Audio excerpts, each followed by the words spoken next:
Hello and welcome back to Easyweb Tutorials. Today we're gonna be creating a few pages on our site and we're gonna put them in the default pages module. And what that will mean is that the pages will have their own URL and they will not be put into a subfolder that they get when they are in another module. So we'll jump right in by going to the studio in Easyweb. And here we have our global views on as the first option to the right. And inside our global views, we have our page view. And this page view will be used as the default content for pages on the site. So if we go to the pages module, which is just the default module, you can see here that we have our start page and then we have some default pages. And here we can use the alternative create page to the right. So we'll create a page and we can name this page our new page. And now we can see there's not any other content here that we can add to the page because this page will be representative of the page view in the studio. So to be able to add default content for our default page here, we want to go to the studio and add some components. So we'll go back into the studio. And here we are on the page view pre-selected. And what do we want for our just default pages that will be rendered on different places in the site and stuff? Well, first we want a main image, for instance. So we'll create a main image component. And here we have that. We can add the key image or main image. We'll save the view. And then we want a description.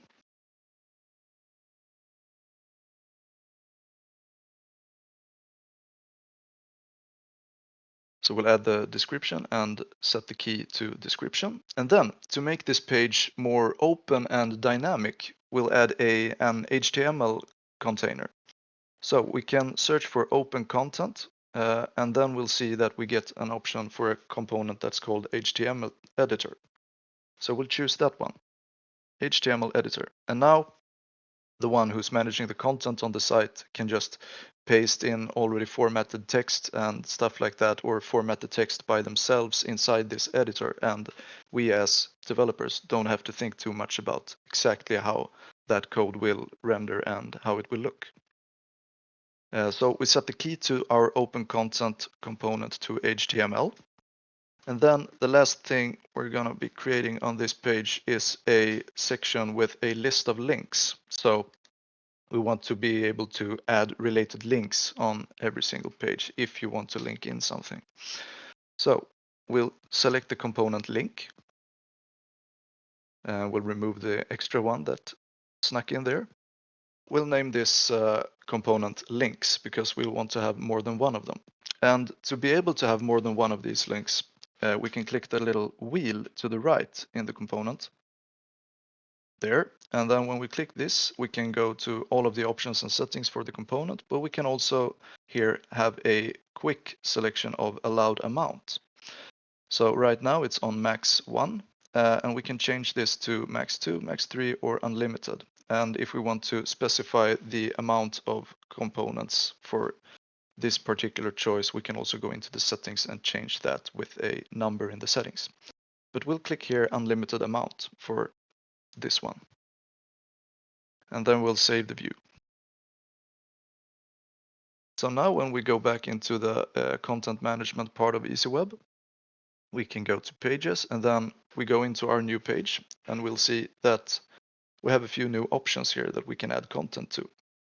So Niklas will add a main image and he'll write a short little description of this page.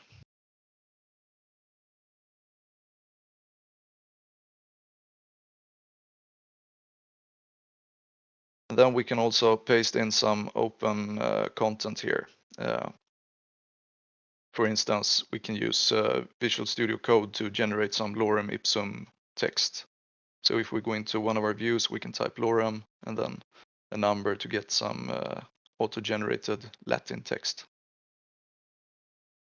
And here Niklas can also he can format this text right here in the editor. So he can select all of this text and he can make it bold or cursive or italic. He can do pretty much with this container, and he can also add images right here in the HTML editor and stuff like that. So this is very open. We won't control this in the code, but it's controlled by this editor here in Easyweb. We'll save and publish here, and then we'll go down and we can add a few links here. So if you want to link to other pages on our site or other sites maybe, we can just add some specific links here to be able to have something to work with.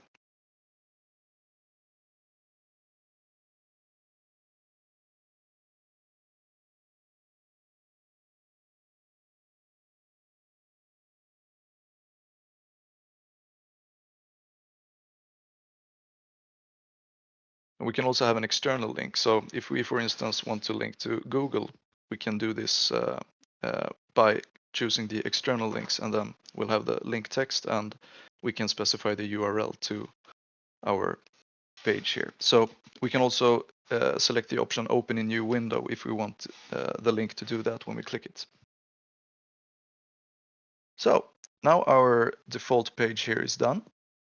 And as you can understand, it's a pretty open page, just standard content with an image description, some links, and then we have the open content HTML editor. That's pretty powerful if we want to customize specific content for each page.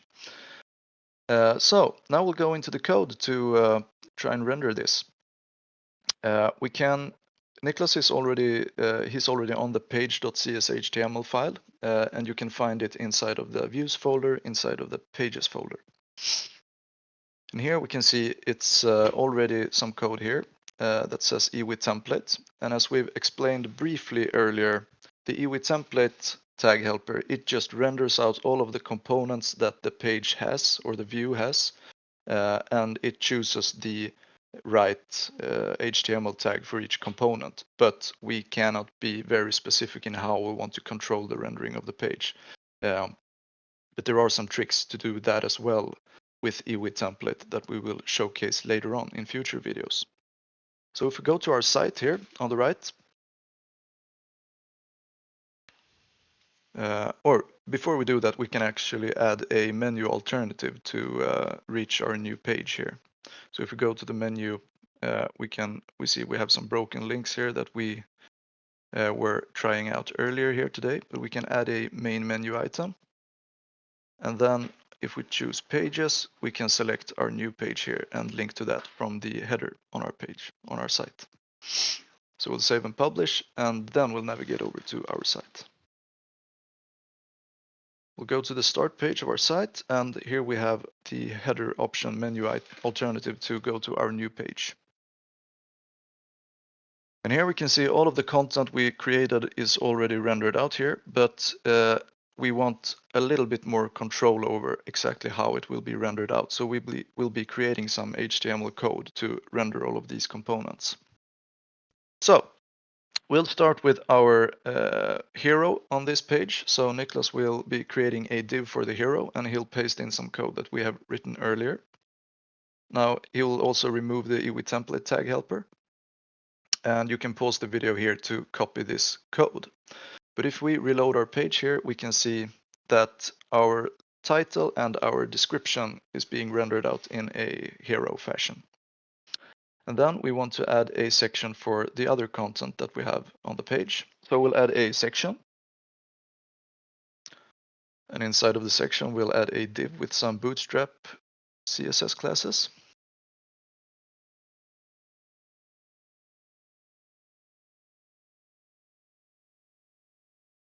Now first we're going to want to start with our image here. So we'll be creating a div with a row class from Bootstrap.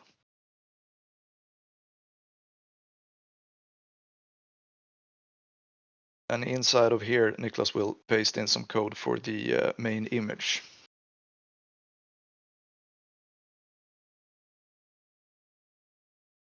So here we can see we're using the ewi template key here or the tag helper. And what this will do is it will look on the component that has the key image, and it will determine what kind of component it is, and it will understand, oh, this is an image, so it will automatically create an IMG tag. And since it knows it's an IMG tag, it will also automatically create the source attribute for the IMG tag. So this is all we have to do to render out our image here. So here we can see we've gotten our image, and we can inspect the image. Now we can't see your dev tools here, Niklas, but there they are. So if we inspect our image, we can see that we have the SRC that links to our image here. So everything has been automatically taken care of, and that's one of the pros with using Easyweb and the tag helpers. There's a lot of power in especially the EWE template tag helper, but a lot of the other tag helpers as well. We'll go on to render out our description for the site or for the page. So Niklas here will paste in another row div with another EWE template, and this time he has the EWE template for key HTML. So this will now automatically render our HTML content. And here we can see that we have the same formatting that we added into our content editor in Easyweb. So here we have full customizability in Easyweb to make this text look as we want, because it's an HTML editor. And now for the links. If you've been with us with the earlier videos, you remember that we have a tag helper called EWE list that we'll be using right now. So Niklas will paste in another piece of code here, and inside another div with a row, we will paste a div with a column class, and inside of this column class, we will use the EWE list for key links. And here we're using an anchor tag with some bootstrap classes and the EWE for href, and then the $sign that specifies this link. And then we also have an EWE for label tag that we haven't seen before. And what this tag does, it's doing the exact same thing as the EWE for href tag, but it instead fetches the title or label from the particular link instead of the URL. So here, if we reload our page now, we can see that all of the content we just created are rendered out on our page. Perfect. So that's our default page. And now we can create as many of these default pages as we want, and they will all get this kind of styling, and they will be rendered in this way. But what if we want to have pages inside of our pages module, or views inside of our pages module that look a little bit different? For instance, yeah, I want to add a contact page, but I want to have a little bit of other components in that page and things like that. And for that, we need to create an alternate view in our pages module. But that'll be next week's video. Thank you for watching, and we hope you tune in next week.